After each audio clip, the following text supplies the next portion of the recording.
Thanks for joining us today to discuss life and godliness with Rick and Angela Carter.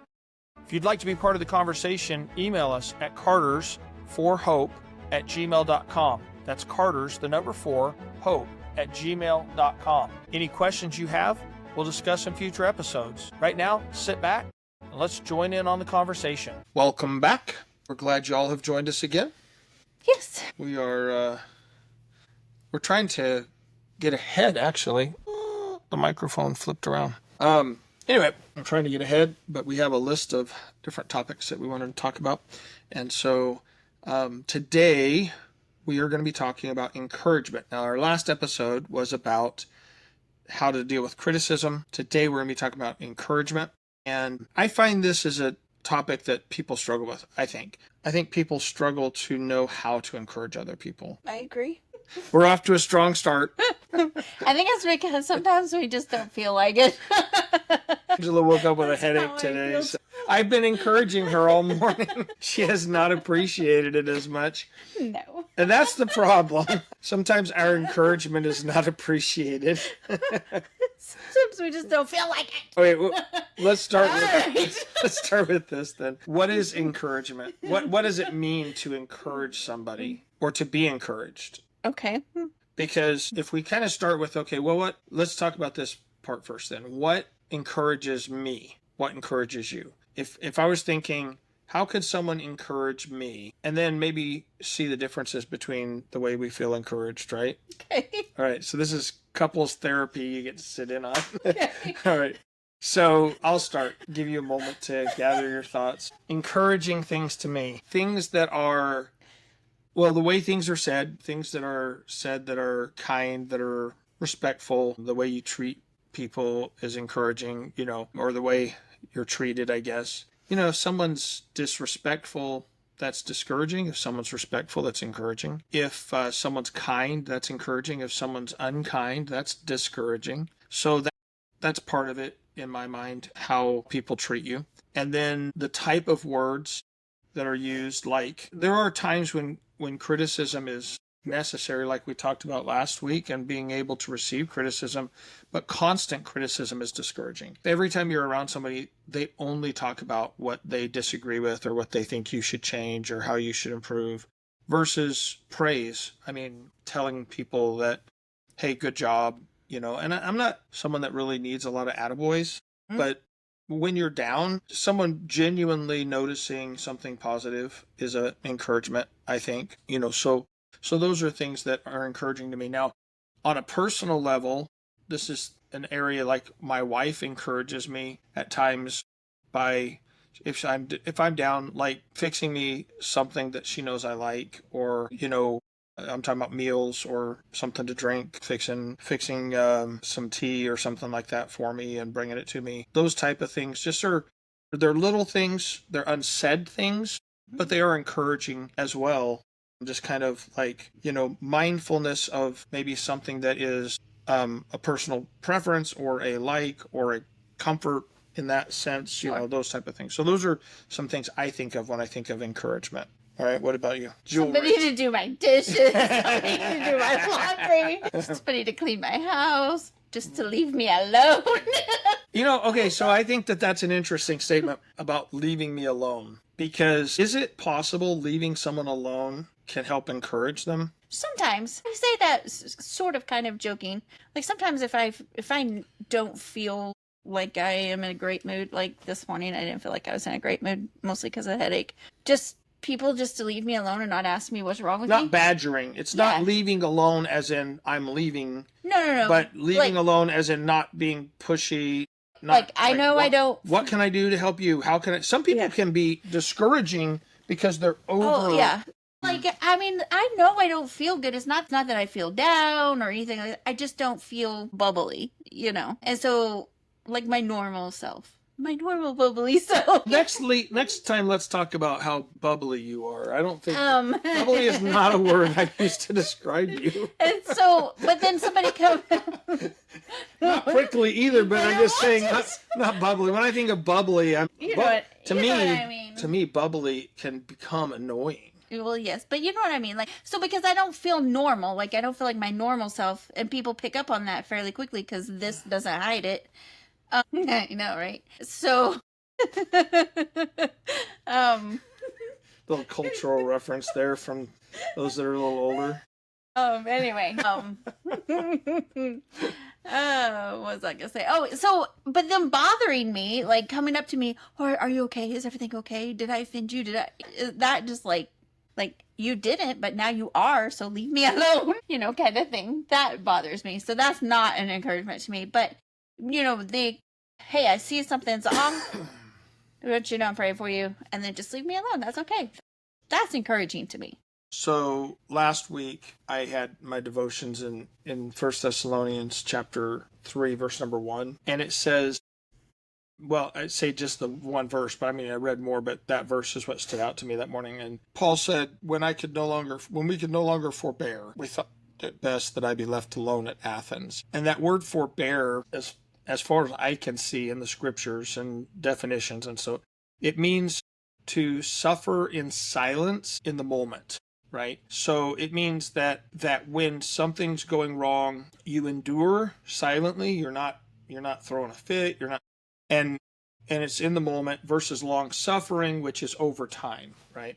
So I thought it was so hilarious that Paul's like, when I couldn't be quiet anymore, when I ran out of ability to people, it was best that they just leave me alone at Athens, drop me off, and leave me alone. And that kind of is an interesting thing, because then in the scriptures, the Bible says that there was two people there that that helped him, and that was Aquila and Priscilla, right? He went and am I right about that? Were Aquila and Priscilla with him at Athens? I may be wrong about that. But anyway, but I know he went and preached and he got rejected and so forth. But here's what I do know, that the folks sent to his need in Athens, and when he received that, the Bible says he was pressed in the spirit and he went and testified boldly about Christ. And so one of the things that encouraged him was that there were people that remembered him and cared about him, sent to his need. And really that context of that is kind of like the mission support, financial support. And I don't think it's like, hey, money makes me feel better. I think it's more a matter of someone cared enough to think about me. Right, those little notes you get, in the mail, or cards, or, text message, or, whatever it is, just out of the blue, randomly out of the blue.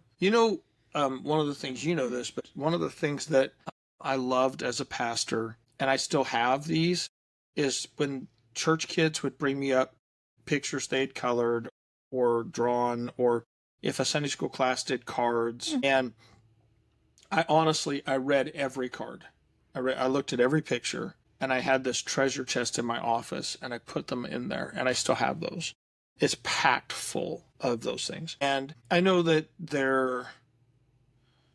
well, to me, it's like a child's thoughts at that moment. Now, they change over time. Sure. But at that moment, they loved their pastor. They loved their church. They loved their. And to me, that's a precious thing. That's encouraging to me. Yeah. Those Even things. like last week when we were up in Gig Harbor, very first night that, we got our trailer, we got set up. We were in the process of getting set up, actually. And Brother Geist and his daughter Clara come over, and she brought some flowers that she had picked from her yard. And she wrote a little note, and she had stickers on it. She had never met us. She didn't know us, but then she gave those to me, and she was very shy. She didn't say much when they were at the house. But, afterwards, reading the little note, telling me a little bit about herself and how she likes to play with her friends and, all of that kind of stuff. It was just encouraging, and it made me look forward to the meeting and getting to know her better. And I know that her mom instilled that in her, like helped her develop that character. Because it certainly wasn't her dad. Anyway, but just little things like that. And like all week long, Clara would write me a little note, and she would slip it in my chair, for me to see. Just, encouraging me, let me know she's, paying attention and thinking about us and all that. And so it just, those little things like that are encouraging, like sending little notes. It doesn't have to be big stuff. No, you're dropping off cut flowers from your yard or whatever. Those things are really cute and really encouraging. So Yeah. And also grass. because Oh yeah, she loved grass. she did bring grass, But it's pretty. It was cute. It was pretty. Looked She's like, look, it's pretty. it was very heathery looking. Yeah. So that was funny. That's the thing though. You can get encouragement from, you don't have to have encouragement from people that are your age. No. I don't mean to say that. I will tell you one of the most encouraging things for me on my deepest, darkest, downest days, my grandbabies. Yeah. Something about those babies just encourages you. They just love you because they love you. That we're crying. I want to say I contribute to that because I help bring on your deepest, darkest, downest days, so you can be encouraged by your grandchildren. Maybe so. Anyway, I'm gonna go there. Yeah, that's the thing. I think that, okay, what you just said there, encouragement, that is when you think about yourself. And I think it's important to assess that. What encourages me? Because when we talk about encouragement, we think about doing for others what encourages us, but we don't sometimes think about what encourages them. Right. And trying to assess, how can I help or how can I be an encouragement to them on these, when they're discouraged or when they're down, when they have a headache. Yeah. Like today? Yeah. That makes you weepy? Makes you weepy. So if I'm thinking about encouraging myself, I think about those type of things that we talked about. The Bible talks about how David encouraged himself, and it says in the Lord. And I think that there's an aspect of that, because we were just talking about how others encourage us. What are some things that we do for ourselves during that time of discouragement that encourage us? To me, getting in the Word, getting that alone, everything zoned out, and, being in the Word, praying, spending time talking to God about, there's something, obviously, biblically, spiritually, we're supposed to pray. But there is something therapeutic about just pouring out everything to God and just talking to Him about how you feel, what's going on, all of those things. And I think sometimes people miss that sometimes. Well, I think they substitute telling all those things to an actual person instead of the Lord. Or putting them on Facebook or something. Yeah, but then that just opens you up for, like the Bible says, puts you under a curse because they can't handle no other person can handle that weight. Right. Sometimes even your spouse, you could share some things with them. Obviously, you're open to them more than anybody else. Sure. But even they can't fix things for you, but God can. Right. Yeah. Sometimes, though, it does help feeling like someone else understands, even though they can't fix. Sure. But I think you go to the Lord with that first. Absolutely. And then if He allows it, or if you can go to your spouse and share those things. So one of the benefits, I think, of going to the Lord first is it helps clarify what you're talking about. Sometimes, I remember early on in our marriage, sometimes we would talk and we wouldn't even know what we're talking about, right?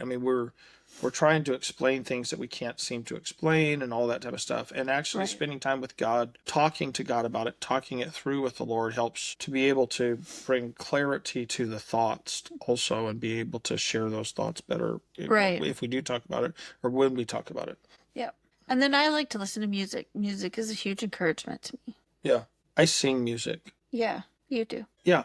I know I like to listen to music too. You don't like to listen to music. I do at times. At times I do. But I prefer singing it, whatever song comes to my heart. I prefer singing it along with the musician. So we'll be driving down the road. It annoys me. We'll be driving down the rood and I'll have these songs and I'll be singing them. And all of a sudden Angela turns on the music here's some music you can listen to. Because I can't. I had music I was listening to. I was singing it. I can't sing along with you. I gotta hear the harmony. I gotta hear music. Anyway, so she doesn't like my singing. That's encouraging. I want to sing too. Anyway. Like if it was up to me, the whole time we're driving, I would have the music blaring. Yeah, that annoys me. But you can't do that. So I end up sitting over there twiddling my thumbs while you listen to your stuff. Yesterday was a long day. I don't know if y'all can tell. Well, we drove from Gig Harbor down to Medford, Oregon. Gig Harbor, Washington, which is by Tacoma, to Medford, Oregon. On the map, it says 6.5 hours. This is the reality of traveling in a truck and fifth wheel. So the map says 6.5 hours. If you were in a car, you would have probably stopped once for fuel, grab something for lunch. With the truck, we have to stop a little more frequently because I don't like to get below half a tank just in case. And then the traffic was... It was terrible. It was so bad all the way. It was, and I kept thinking... It was almost bumper to bumper. Well, when we get out of Tacoma, okay, well, when we get past Olympia, when we get past Portland, when we get past Salem, no. It never let up. It never let up all the way down I-5. I-5 is very busy. And people were very... stressful. Okay, they say statistically half of the drivers in the world are below average, right? And all of those people were driving on I-5 yesterday. So there's that. It was crazy. But so I was stressed. I was discouraged, actually. And so when I get discouraged and stressed, I don't want music. No, he doesn't. Want silence. I like silence. I did really good. I sat there for a long time. Silently. That's what AirPods are for, right? I thought about doing that, but I didn't want to offend anymore. You wouldn't have offended me. It wasn't like, I don't know, I was just like frustrated the way people were driving, and so yeah, and I was apologizing for being frustrated to Angela. I'm just like, I'm sorry, I don't know the way people are, the driving, that when people pass a truck or like us, in our pickup and our fifth wheel, and they cut right in on your front bumper and like immediately in front of you, and there's room, they could go up a little bit. That's so... It's stressful because we know we can't stop. If they were to hit their brakes right there, which people are that way sometimes, like they're going to get rear-ended, so for insurance or something. So it just stresses you out. You end up having to hit your brakes because they pull in on you like that, or they swerve in and cut you off and stuff like that. But anyway, yeah. But I knew that you were stressed and I knew you were discouraged. And so I know that, like I said earlier, I know like me always asking, are you okay? Are you okay? That doesn't help anything. So I just let you talk and I just be quiet because I know I don't want to add to it, Well, and that's an interesting thing. So how many times does discouragement tied to stress? A lot. A lot. Yeah, I think it's a lot. Yeah. And so when we get... I think they go hand in hand. Yeah, when stress goes up, discouragement comes in easier, It's not like you can't be discouraged without stress, but they definitely are co-factors, I think, to a certain extent. And we respond differently. Angela responds by crying more. Now, you're not discouraged today, are you? No, I just have a headache, which for whatever reason is making me emotional. But yeah, I definitely get more like just frustrated and like silent. Yeah, I like to be silent more when I'm discouraged or frustrated. Well, I think to an extent most people are that way. They like to be quiet or silent. And I know just personally for myself, when I'm discouraged, I don't want to say something that could hurt somebody else that you can't take back. Right. Even though I may be feeling all of those things, I know they're just feelings. So I don't want to say them. So to me, then part of encouragement would be not trying to push the other person during a time when maybe they need silence, right? Yeah. Encouragement is like, hey, I love you. I'm here for you. You're not alone, but I'm going to let you, but I'm not going to push you into trying to, Yeah. Yeah.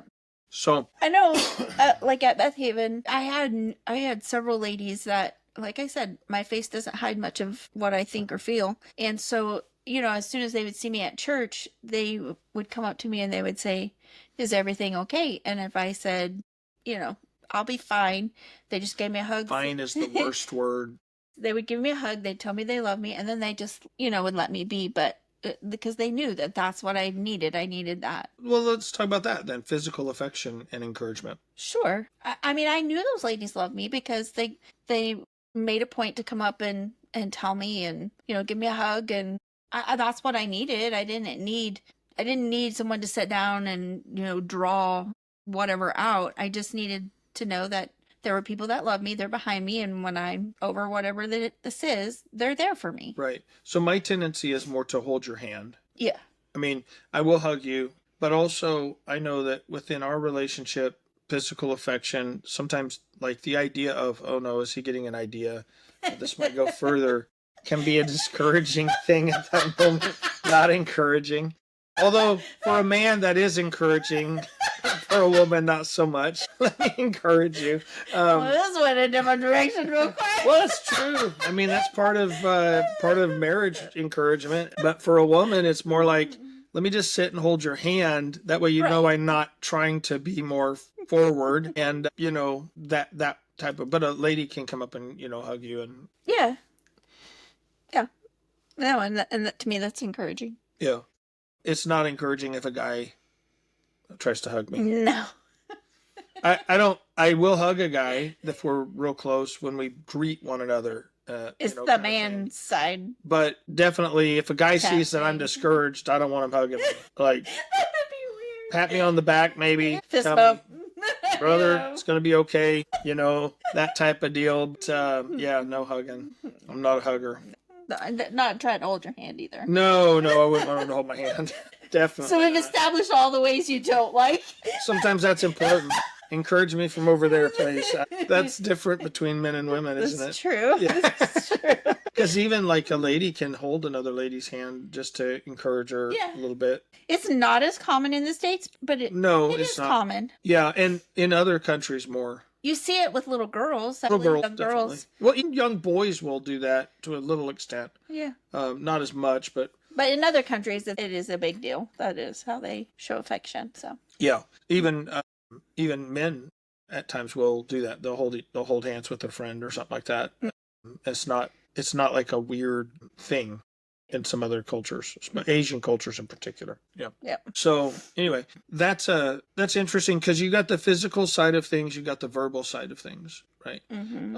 And then there's sometimes that encouragement is like a gift thing can be an encouragement, and not necessarily expensive gifts or something like that, but just a little hey, I don't know, sometimes we call them like care packages. Like if you go to the hospital, taking a balloon or a small plant or chocolate's always encouraging, to be honest. Dark chocolate with sea salt is always encouraging to me. Not you. Angela's a milk chocolate person, dark chocolate, and I'm a dark chocolate. This is our primary marriage conflict. Actually, you know what was really good? Now that you say that, but I don't think it was dark chocolate. The chocolate covered licorice in Copenhagen, that was really good. That was so gross. They really like licorice, black licorice over in the Nordic countries. And they have chocolate-covered black licorice. Hey, Andy agrees with me. It's really good. Andy liked the salty. Well, that was way salty, but... Yeah. Anyway, yeah, no, not my thing. So... Yeah, just little gifts. Like I said, like the little flowers, the cut flowers. And they weren't even like anything super... they weren't like roses or anything expensive. It was just a cut flower from our yard. But not everybody likes cut flowers. Some people prefer plants to cut flowers. I personally, like when we had plants and stuff, I ate salad in front of our plants just to show them who was boss. But we had a couple in the church that just occasionally they would mail me a card. They're in the church. They see me every week, but they took the time to mail the card. Yeah. It was just an encouraging card. It was just hey, I'm thinking about you. We love you, praying for you. Yeah. You kind of thing. That's encouraging. Yeah, we had a brother Mac and Mrs. Mac. They were when they retired, the McIntoshes joined Beth Haven, and they did that. Yeah, they did that too. Yeah. Regularly, we got cards in the mail, just little letters. Yeah, just telling us they loved us. They were appreciative of us. They enjoyed the preaching, or they loved Angela's laugh, or things like that. Just. It was encouraging. It was a blessing to get those cards. Just things like that. I mean, it doesn't have to be grand or big or expensive or whatever, but that you took time to think about someone else. That's encouraging. Mm-hmm. All right, so then let's think about someone who's not around me, because it's easy to see when someone near me is discouraged and to respond to them. I say easy, it maybe not easy, but maybe easier. But sometimes we have people that are not near us, but they need encouragement. Let's say, for instance, missionaries that are on the foreign field. We have missionaries we've sent out from our church to the foreign field, and it can be discouraging because you are more alone in many of those circumstances. More isolation, cultural variations can be discouraging. Honestly, I know this sounds weird. There are times when we travel or different cities, things about different places can, after a few days, kind of be discouraging. And I don't really know. It's a cultural thing. It's like difference and changes when we travel foreign countries. Sometimes it's like the new is exciting, and then after a short time, it's like it's annoying, and those type of things. And our missionaries are that way also. There are going to be things they like better about where they're at than where they were, but there's going to be a lot of things that are culturally different that they don't like, and that do become annoying, and that can be discouraging. Changes of holidays and those type of things can be discouraging. The weather can be discouraging, if it's very cloudy, if it's cold, a lot of cold or clouds or lack of sun or those type of things. There can be adjustments in your mood depending on that. And Right. encouragement is more than just when I'm stressed. It's like there's all kinds of things that might factor into me needing to be encouraged. Say me, but just generally us people. And so being mindful of that for missionaries. I tried to do that when we were pastoring with the missionaries. I tried, like, every major holiday, I tried to message the missionaries, hey, I'm thinking about you guys. I know, Thanksgiving or whatever. I tried to just really do that. I tried to keep up with all of their birthdays and message them on their birthdays. And then, just events, like keeping aware of events going on.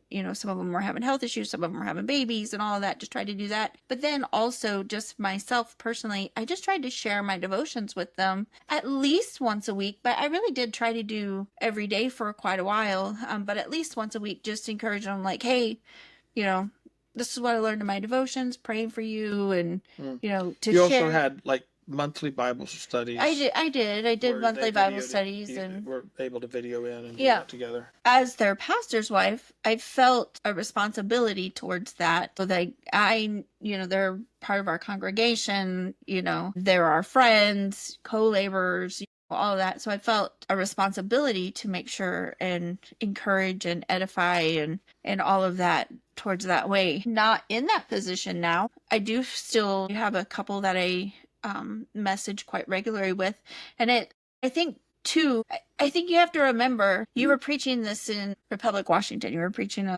a missions conference, and you were talking about the lesson they're communicating to your missionary, the message you were preaching there. And as you were preaching that, I was thinking about that portion of scriptures where Paul was saying, you ministered to my needs. Philippians 4. Yeah, you brought it, which, let me pull that up because I'm going to mess it up. I'm not going to preach, but I was thinking about that. It's right there, man. It came right up. I told you, I've been meditating. While she's looking for that verse. Right. Never mind, go ahead. Well, in verse 10, it says, but you communicated with me. I departed from Macedonia. No church communicated with me as concerning giving and receiving, but ye only. And I was thinking about, it goes on further, but I was just thinking about that. Communication is two ways.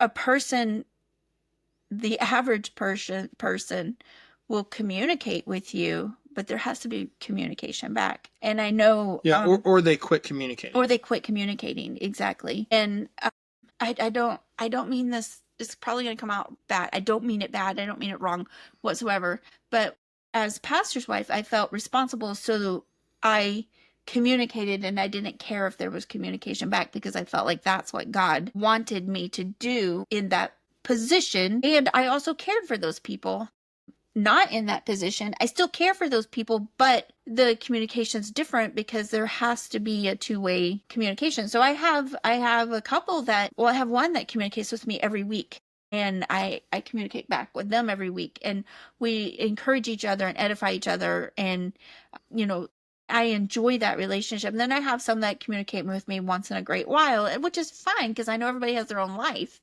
But yeah, it's not like you're upset that they don't communicate more, but the level of communication is reciprocal, not one way. I say all of that to say, if I am struggling and I need some edification, sometimes I just need to reach out to somebody else. Okay, edification is not the right word, and that's encouragement. Sorry. I'm saying this. Well, I say this on purpose because we're going to talk about edification in our next podcast. Encouragement. And it is different. It means something different, and so that's if I need encouragement, sometimes that means I'm going to need to step out of my comfort zone and be an encouragement to somebody else, because you do get back what you give. I mean, that's the Bible principle, right? You reap what you sow. If I want to be Right. encouraged, I need to be encouraging to someone Right. else. Right. There has to be That's that an two-way investment. communication. Yeah, you get what you give type thing. And sometimes, by the way, sometimes that is one of those areas where if you look at your own situation, you go, well, I don't have many people reach out to encourage me. Then ask, who are you reaching out to encourage? And start doing that. I found as a pastor, often the people that were complaining about no one helping them were the ones that never helped anyone else. It's like you encourage someone else and you'll receive back, cast your bread upon the waters. And you'll get that back. And so it is Yeah. something that you need. We shouldn't sit around going, why does no one encourage me? I We should really- start by trying to encourage Yeah. others. I really think that church loved to be an encouragement to Paul because he communicated back to them about that. Right. Like, hey, this is an encouragement to me. He let them know that what you're doing does matter. Mhm. And so I was just thinking about that when you were preaching that in Republic the other day, and I meant to tell you about it, but I've just been meditating we on it. never talk. We never talk. We've been a little busy. We've been a little busy. I Anyway. ain't telling you anything new anyways. Anyway, well, that's good though. I think that's very helpful. That reciprocal investment in encouragement is a big part of it. Mm-hmm. For me, one of the ways that I like to do encouraging things with people that maybe on a more regular basis. All right. So if I'm around a pastor or missionary or just a Christian brother who I believe needs encouragement, saying some things to encourage, challenge, being a voice of encouragement there for a moment is one thing. But I do like to try and have a deeper relationship. And so I have like a couple Marco Polo groups that I talk to preachers on just to try and encourage preachers. A lot of times guys they're more isolated. They don't get to go to a lot of preachers meetings. They don't have a lot of people around. I remember being a pastor in the 90s and feeling like, man, we're just all alone kind of thing. And it doesn't have to be that way anymore. If you have a couple guys that you enjoy fellowshipping with when you're around each other, Marco Polo is a good tool. I think you can put a little group together of a couple preachers, 4, 5, 6 preachers is a good size, because it's not everybody's going to be able to be on there regularly, but just we talk about doctrine stuff. We talk about challenges, things we're dealing with. We talk about, life stuff, family things, fun things, burdens we're carrying in our church and our ministry. And we can pray for each other. We can challenge each other. We can encourage each other. And I can't be on a Marco Polo with everybody in the country. Obviously, no one could do that. But everybody could be on a group with a handful of guys and maybe they're not all in the same area. I mean, maybe they're scattered abroad, but as you meet people, you think, man, there's a similar spirit. There's a similar personality, maybe in some ways. We get each other's jokes, which is something, kind of having a group like that. It doesn't have to be Marco Polo. It could be a text group. It could be, something like that where you text. And I have a group of pastors. That's primarily what we do is we're in a little text group and we'll text things back and forth. It takes a moment, but it can be really an encouraging thing. And I hear that a lot from the guys in these groups of, at first it's awkward. At first it's kind of like, how does this work? What, and so forth. And it does take a little time, but people are worth investing time in. And after a period of time, what I hear from guys is, man, this is encouraging. You guys don't know how much this encourages me to hear I'm not the only ones going through various different things, or, hey, to hear I'm praying for you, I'm praying for your situation your church is going through, or those type of things. Just those words of encouragement are helpful. And the technology we have today makes them so much easier. It used to be that, you could encourage a preacher brother, every once in a while when you saw each other at a preacher's meeting for a moment. But now the truth is you could encourage people around the world Right. anytime. Yeah.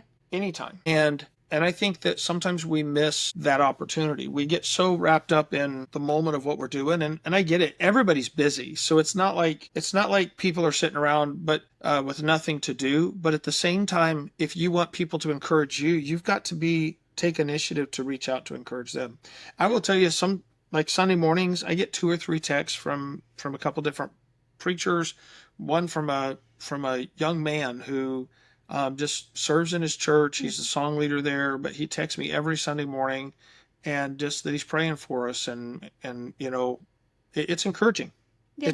It's a small thing. It's not a complicated thing, but it is an encouraging thing, Right. because they took time to think about you. Yeah. And that's an important part of life. And I do think it's necessary for us to encourage others. And like, and something that I always try to do is, like, while I'm out, because we all go shopping. We all go shopping for groceries, or we go, wherever. As I you're go out buying. and about. So later on, we're going to probably go to an antique store. We like going to antique shops So while because there's nothing there we need, and we can look at stuff like a museum almost and go, that's weird. or go, wow, I'm old. That's mostly what I end up doing. We had to quit going to antique auctions because people started bidding on us. Just kidding. Anyway. They knew I was kidding. They knew Yeah. I was kidding. Anyway, so, but like, as I'm out shopping about, if I see something that I know one of my friends or another pastor's wife collects or whatever, I may, like, snap a picture and send it to him, like, hey, saw this, thought about you today, just to let them know that I listen. Number one, I listen. I pay attention to what their likes and dislikes are. And number three, they're always at the front of my mind, obviously, like, hey, I see this, it reminds me of you, I'm praying for you, just even something simple like that. Yeah. And lest anyone think we spend a lot of time going to antique shops. No, we don't. We don't. But if we have downtime and we're in a new place, Yeah. we might go check it out. Anyway, hey, I hope that this has been encouraging. Just talking about encouragement, maybe giving you some ideas on how to view encouragement, how to encourage others, how to understand being encouraged yourself. I think it's good to know what encourages you, and maybe challenging on how to get in the Word and or spend more time in prayer when you need encouragement, letting the Lord encourage you as well in that process. So anyway, we just thought this would be a topic that would be maybe encouraging and helpful. Encouraging. God bless.